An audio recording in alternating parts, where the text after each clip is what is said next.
भक्तों हो जाए सावधान, जिस घर में सदाबहार का पौधा लगा है वहां अकाल मृत्यु तक हो सकती है। जी हां, आप सही सुन रहे हैं। सदाबहार का पौधा दिखने में जितना सुंदर लगता है, उतना ही यह ऊर्जा के स्तर पर विनाशकारी माना गया है। जैसा कि पूज्य संत श्री प्रेमानंद जी महाराज कहा करते हैं, प्रकृति के हर पौधे में ऊर्जा का प्रवाह होता है। कुछ घर को संवारते हैं और कुछ घर की ऊर्जा को निगल जाते हैं।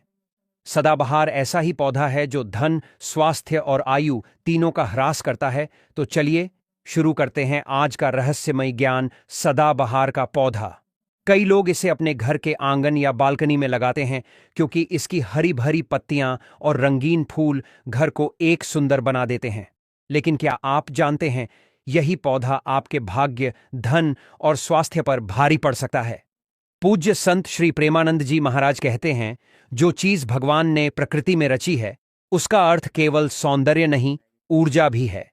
हर पौधा अपने साथ एक विशेष तरंग लेकर आता है, कुछ सकारात्मक, कुछ नकारात्मक। और सदाबहार का पौधा, जिसे कई लोग विंका या पेरिवंकल भी कहते हैं, इसमें मौजूद तरंगे शनि और राहु ग्रह से जुड़ी होती हैं। यह दोनों ग्रह जब किसी घर में सक्रिय होते हैं तो अशुभ परिणाम लेकर आते हैं। अचानक बीमारी, दुर्घटनाएं, व्यापार में हानि और कभी-कभी अकाल मृत्यु तक का संकेत। अब सवाल उठता है, क्या सच में एक पौधा इतना असर डाल सकता है? तो इसका उत्तर है हां, क्योंकि जब हम किसी पौधे को अपने घर के वास्तु केंद्र या ईशान कोण में रखते हैं तो वह सीधे हमारे घर की ऊर्जा धारा से जुड़ जाता है। अगर उस पौधे की तरंगे नकारात्मक हैं तो वह धीरे धीरे पूरे घर की ऊर्जा को खा जाती है। प्रेमानंद जी महाराज कहते हैं, जहां अशुभ वृक्ष या पौधे होते हैं वहां भूत, प्रेत और नकारात्मक ऊर्जाएं शीघ्र आकर्षित होती हैं। सदाबहार का पौधा रात के समय नेगेटिव एनर्जी को खींचता है और सुबह वह ऊर्जा वातावरण में फैल जाती है। इससे घर में रहने वालों को बार बार बीमारियां, मानसिक तनाव और अनचाहे विवाद झेलने पड़ते हैं। कई बार बिना कारण घर में झगड़े होने लगते हैं, पैसों की रुकावट आती है और धीरे धीरे घर की सुख शांति समाप्त हो जाती है। अगर आपके घर में सदाबहार का पौधा है, वो हरा भरा, हमेशा खिलता फूलता, जो कभी मुरझाता ही नहीं, और तभी से आपके जीवन में कुछ अजीब सी हलचल मच गई है। कल्पना कीजिए, अचानक सिर में तेज दर्द उठता है बिना किसी वजह के, मन चिड़चिड़ा हो जाता है जैसे कोई अदृश्य तनाव घेर ले। घर के छोटे बच्चे या बूढ़े माता पिता अकारण थकान महसूस करने लगते हैं, उनकी तबीयत बिगड़ने लगती है। काम जो हाथ में आते ही बनने को होते हैं वही आखिरी मोड़ पर बिगड़ जाते हैं, और रात के सन्नाटे में अनजानी आवाजें गूंजती हैं, या फिर बेचैनी सी छा जाती है जो नींद को दूर भगा देती है। ये सारे संकेत मिलकर चुपके से बता रहे हैं कि सदाबहार का ये पौधा आपके घर की शांति को चुपचाप खोखला कर रहा है। आपके जीवन में विनाश का वो द्वार धीरे धीरे खोल रहा है जो कभी बंद ही ना हो। अब आपका मन कहेगा, रुकिए तो सही, अगर ये इतना अशुभ है, इतना खतरनाक है, तो फिर धार्मिक स्थलों पर, मंदिरों की पवित्र चहार दीवारी में, आश्रमों की शांत वाटिकाओं में ये सदाबहार का नामो निशान क्यों नहीं दिखता? क्यों वो जगहें हमेशा शांति और दिव्य ऊर्जा से भरी रहती हैं? ये सवाल बिल्कुल जायज है और इसका जवाब छिपा है उन पवित्र स्थानों की आत्मा में। धर्मस्थल तो ऊर्जा के वो केंद्र होते हैं जहां हर चीज देवताओं की प्रसन्नता के लिए चुनी जाती है, जहां केवल वही पौधे बसते हैं जो भक्ति की ज्योति जलाते हैं, जैसे तुलसी का पवित्र पत्ता, बिल्वपत्र की सुगंध, केले का विशाल वृक्ष, आंवला की अमृत जैसी फल या दूर्वा की सरल हरियाली। सदाबहार को इन पवित्र द्वारों से सदैव बाहर ही रखा जाता है क्योंकि इसकी ऊर्जा भोग की आग्नेय ज्वाला सी है जो मनुष्य को भक्ति के मार्ग से भटका देती है, मोह माया के जाल में फंसा देती है, भौतिक सुखों की ओर धकेल देती है। भक्तों, आगे बढ़ने से पहले अगर आप भी चाहते हैं कि लक्ष्मी माता का आशीर्वाद आप पर बना रहे तो इस वीडियो को एक लाइक करें और आपके अपने चैनल को सब्सक्राइब करें, कर लें और कमेंट बॉक्स में जय लक्ष्मी माता जरूर लिखें। और साथ ही आप अपनी राशि को कमेंट बॉक्स में जरूर लिख दें, क्योंकि हम राशि से जुड़ा भाग्य भी बताते हैं और भाग में चल रही परेशानियों को तत्काल दूर करने के लिए आसान से आसान उपाय भी बताते हैं। इसलिए आप अपनी राशि कमेंट बॉक्स में जरूर लिख दें। संत श्री प्रेमानंद जी महाराज ने अपने एक मार्मिक प्रवचन में, जब सभा में सैकड़ों भक्त उनकी वाणी को निहार रहे थे, गहरी सांस लेते हुए कहा था, जो व्यक्ति अपने साधारण घर को आश्रम का स्वरूप देना चाहता है, उसे अपने द्वार पर तुलसी की छांव लगानी चाहिए, सदाबहार की छाया नहीं। यही वो रहस्य है जो समझ आते ही मन को झकझोर देता है। जहां सदाबहार फलता फूलता है, वो हरा पत्ता हिलता है, वो फूल खिलते हैं। वहां धीरे धीरे भक्ति की धारा सूखने लगती है, श्रद्धा का दीपक मंद पड़ता जाता है, शांति की लहरें कहीं खो जाती हैं। घर के सदस्य बाहर से भले ही हंसते बोलते नजर आएं, लेकिन अंदर मन उदास हो जाता है, अस्थिर हो जाता है, जैसे कोई अदृश्य तूफान हवा में घूम रहा हो। ये ठीक वैसी ही अवस्था है जब जीवन में शनि की काली छाया या राहु का भ्रम फैलने लगता है। सब कुछ उलझा हुआ सा लगने लगता है। और हां, कई बार लोग आश्चर्य से कहते हैं, महाराज जी, हमारे घर में तो सदाबहार वर्षों से लगे हुए हैं, फलते फूलते हैं, लेकिन कोई बुरा फल नहीं मिला, कोई विपत्ति नहीं आई। तो इसकी गहराई समझिए, ये सब स्थान की जादूगरी पर टिका है, दिशा की रहस्यमयी शक्ति पर। अगर ये पौधा गलती से उत्तर पूर्व दिशा यानी ईशान कोण में जा लगे, वो स्थान जहां ईश्वर की किरणें सबसे पहले पहुंचती हैं, तो उसका नकारात्मक प्रभाव 100 गुना, 1000 गुना बढ़ जाता है, जैसे कोई जहर धीरे धीरे पूरे शरीर में फैल जाए। लेकिन अगर ये बाहर बगीचे में हो, घर की दीवारों से काफी दूर, हवा के झोंके में स्वतंत्र, तो उसका असर उतना तीखा नहीं पड़ता, बस हल्का सा स्पर्श करता है। इसलिए प्रेमानंद जी महाराज बार बार अपनी वाणी में घुंघरूते हुए कहते हैं, प्रकृति से प्रेम करो, उसके हर रूप को गले लगाओ, लेकिन विवेक की धार से काटो, समझो। हर चीज जो आंखों को सुंदर लगे, कान्हा की बांसुरी सी मोह ले, जरूरी नहीं कि वो शुभ हो। आत्मा को पोषित करे। तो अगर आपके घर में सदाबहार का ये अतिथि बस गया है, तो पहली ही सुविधा में बिना विलंब के इसे घर की गोद से बाहर कर दीजिए। इसे फेंकिए नहीं, जलाएं नहीं, बल्कि सम्मान से किसी पार्क की मिट्टी में, किसी खुले मैदान में या नदी की गोद में रोप दीजिए, ताकि वो अपनी हरियाली वहां फैला सके। घर के आंगन में, बालकनी की रेलिंग पर या गमले में इसे आश्रय देना आध्यात्मिक दृष्टि से बिल्कुल उचित नहीं। जैसे कोई विषैला सर्प घर के द्वार पर सो रहा हो। और एक छोटी सी लेकिन याद रखने लायक बात, अगर आप अपने घर की नकारात्मक ऊर्जा को हमेशा के लिए भगा देना चाहते हैं, तो तुलसी, शमी या आंवला का पौधा लगाइए। ये तीनों देवताओं की प्रिय छांव हैं, जो घर की आयु को लंबा खींचती हैं, आय को बहती नदी सी बनाती हैं और आनंद को चारों ओर बिखेर देती हैं।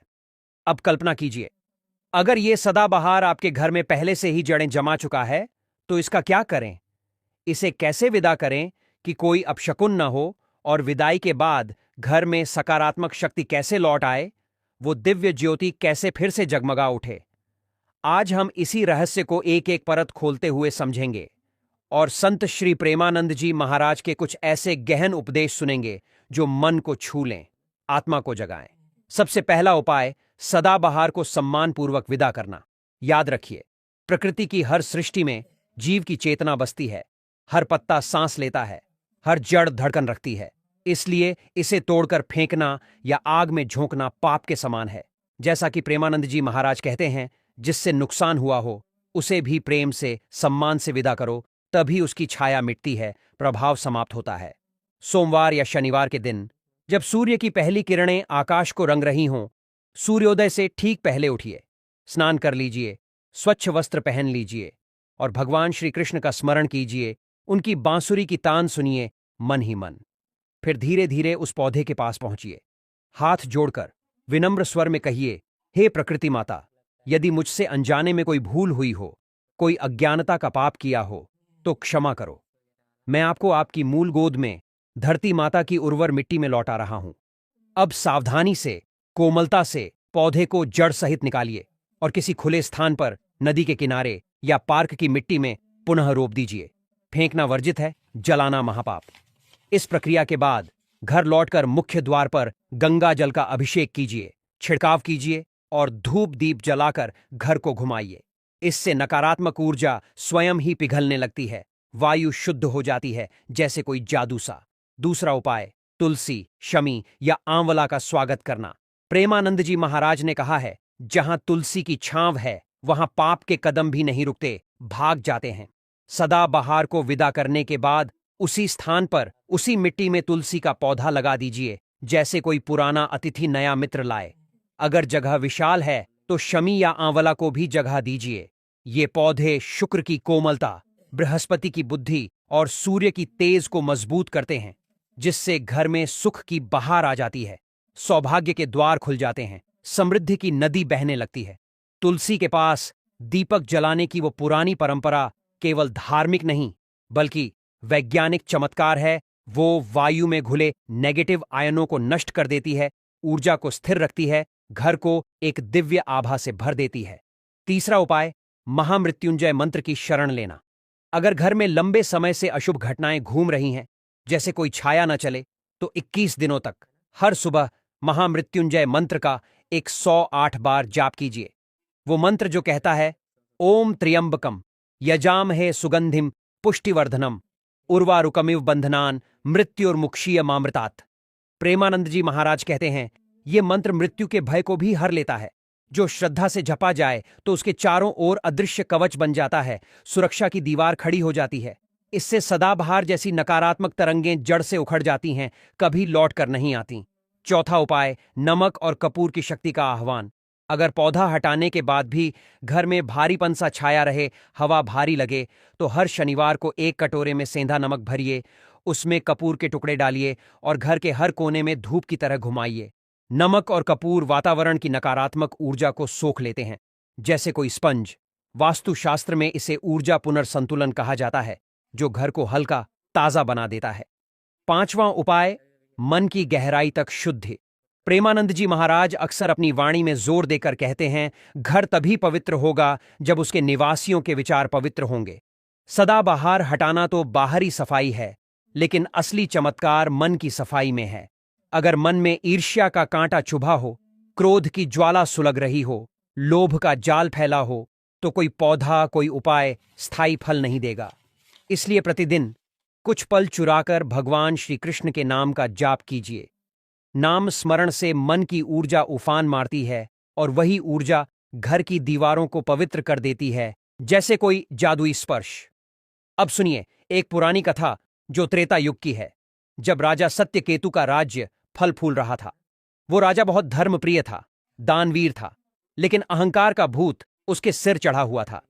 उसने अपने विशाल महल के चारों ओर एक स्वप्निल बाग बनवाया, जहां हर रंग के फूल खिलते थे, हर प्रकार के पौधे हवा में नाचते थे।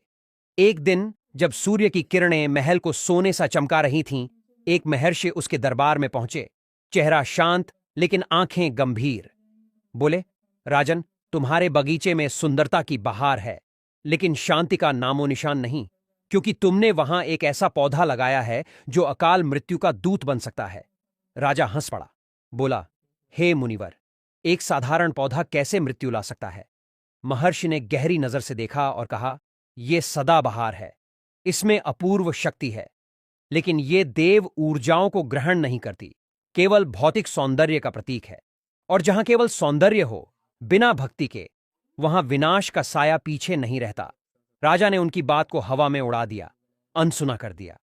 लेकिन कुछ ही महीनों में जैसे कोई अभिशाप उतर आया। बेटे की तबीयत बिगड़ गई, धन की नदियां सूख गईं, महल में उदासी का कोहरा छा गया। महर्षि फिर लौटे, बोले, राजन, अब समझो कि जिसमें भगवान का वास न हो, वहां शांति कैसे टिकेगी? राजा का अहंकार पिघल गया। उसने तुरंत सदाबहार को हटवाया, गंगा जल से महल को शुद्ध किया, तुलसी लगाई, और कुछ ही दिनों में जैसे कोई चमत्कार, आनंद लौट आया, समृद्धि फिर खिल उठी। इस कथा से सीख मिलती है कि हर चीज जो आकर्षक लगे, सुंदर लगे, वो शुभ नहीं होती जरूरी। प्रकृति में कुछ वस्तुएं मोहित कर देती हैं, लेकिन ऊर्जा का संतुलन बिगाड़ देती है। सदाबहार का छिपा रहस्य वैज्ञानिक दृष्टि से भी उतना ही गहरा है। ये पौधा रात के अंधेरे में कार्बन डाइऑक्साइड उगलता है, और इसकी कुछ किस्मों में विषैले तत्व छिपे रहते हैं। वास्तु के अनुसार ये उत्तर पूर्व दिशा की ऊर्जा को अवरुद्ध कर देता है, वो दिशा जो ईश्वर और समृद्धि का प्रतीक है।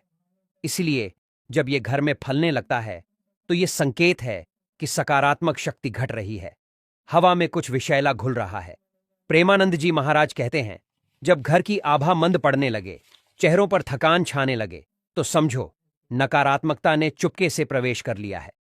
यही कारण है कि जहां यह पौधा होता है, वहां मन अशांत हो जाता है, विचार भटकने लगते हैं, परिवार के बंधन ढीले पड़ने लगते हैं, शास्त्रीय चेतावनी भी कम नहीं। गरुड़ पुराण में लिखा है, जो पौधा अशुभ तरंगों वाला हो उसे घर में स्थान देने वाला स्वयं अपने पुण्य को नष्ट करता है, जैसे कोई दीपक खुद को बुझा दे। इसलिए वास्तु और धर्मशास्त्र दोनों सदाबहार जैसे पौधों से दूरी की सलाह देते हैं। अगर कहीं आसपास ये हो गया है तो कम से कम मुख्य द्वार या ईशान कोण से दूर रखिए, ताकि उसकी छाया न पड़े। सदाबहार हटाने के बाद घर की नकारात्मकता को जड़ से मिटाने के लिए कौन से आध्यात्मिक उपाय अपनाएं, कैसे लंबी आयु, धन और ईश्वरीय कृपा को हमेशा घर में बसाए रखें। चलिए एक एक करके इनका वर्णन करते हैं, जैसे कोई मार्गदर्शक। पहला, गंगा जल से शुद्धिकरण का संकल्प। सदाबहार को विदा करने के बाद सबसे पहले पूरे घर में गंगा जल का छिड़काव कीजिए। गंगा जल कोई साधारण पानी नहीं, ये दिव्य कंपन का स्रोत है। संत श्री प्रेमानंद जी महाराज कहते हैं, जहां गंगा का नाम लिया जाता है वहां पाप और भय दोनों के पांव कांपने लगते हैं, भागने लगते हैं। सूर्यास्त से पहले मुख्य द्वार पर, पूजा घर में, रसोई के कोने में छिड़किए। इससे ऊर्जा शुद्ध हो जाती है, देवताओं का वास बढ़ जाता है। अगर गंगा जल न मिले तो सामान्य जल में हल्दी और कपूर मिलाकर वैसा ही चमत्कार कर लीजिए। दूसरा, हनुमान जी का नाम स्मरण, वो सुरक्षा कवच। महाराज जी कहते हैं, जहां हनुमान जी का स्मरण हो वहां भूत प्रेत, नकारात्मक शक्तियां ठहर ही नहीं सकती, उड़ जाती हैं। हर मंगलवार और शनिवार को सुबह उठकर हनुमान चालीसा या बजरंग बाण का पाठ कीजिए। अगर घर में डर का साया हो, अनिद्रा की रातें हों, बेचैनी घेरे, तो ये पाठ तुरंत मन को स्थिर कर देता है, आत्मिक सुरक्षा की दीवार खड़ी कर देता है। पाठ के बाद कपूर और लौंग को एक साथ जलाकर पूरे घर में घुमाइए। ये सदाबहार जैसी तरंगों को भस्म कर देता है। तीसरा, तुलसी का दीपक और नाम जप की ज्योति। सदाबहार हटाने के बाद तुलसी लगाने की बात तो आपने सुनी, लेकिन तुलसी कोई साधारण पौधा नहीं, भक्ति की जीवंत मूर्ति है। हर शाम तुलसी के सामने दिया जलाइए और स्वर में मधुरता भरकर कहिए, जय श्री राधे कृष्ण। प्रेमानंद जी महाराज के अनुसार तुलसी के पास दीपक जलाने से जहां अंधकार का राज्य हो वहां ज्ञान का प्रकाश फैल जाता है, अज्ञान मिट जाता है। अगर ये 21 दिन लगातार करेंगे तो घर में बदलाव साफ दिखेगा, कमरे हल्के लगेंगे, मन शांत रहेगा, पारिवारिक रिश्ते फिर से गर्मजोशी से भर उठेंगे। चौथा, घर में शंख और घंटी की ध्वनि का संगीत। जब सदाबहार की नकारात्मक ऊर्जा हट जाए तो तरंगों को स्थिर रखना जरूरी है। इसीलिए पूजा के समय शंख बजाइए, घंटी की झनकार फैलाए। शंख की ध्वनि नेगेटिव फ्रीक्वेंसी को चूर चूर कर देती है, जबकि घंटी पॉजिटिव ऊर्जा को बांध लेती है। वैज्ञानिक भी मानते हैं कि शंख की ध्वनि बैक्टीरिया और वायरस को नष्ट कर देती है। ये उपाय धार्मिक होने के साथ स्वास्थ्य का वरदान भी है। पांचवां, समुद्री नमक और नींबू का सरल चमत्कार। प्रेमानंद जी महाराज ने एक बार कहा था, अगर घर में बिना वजह विवाद उभरने लगें, हवा में तनाव घुलने लगे, तो समझो नकारात्मक शक्ति ने घोंसला बना लिया है।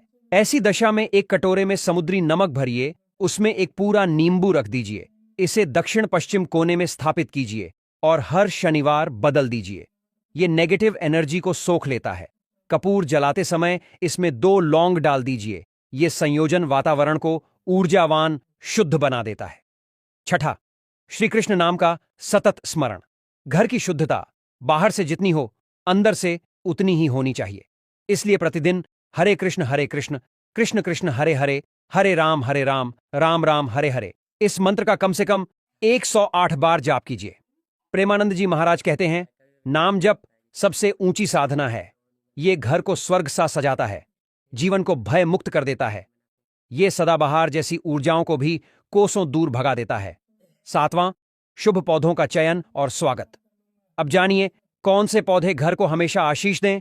तुलसी भक्ति और आयु की रक्षक, आंवला धन स्वास्थ्य की वृद्धिकर्ता, शमी शनि दोष की शांतिदायिनी, पारिजात हर श्रृंगार सौभाग्य लाने वाली, अशोक वृक्ष मानसिक शांति और सुख का दाता।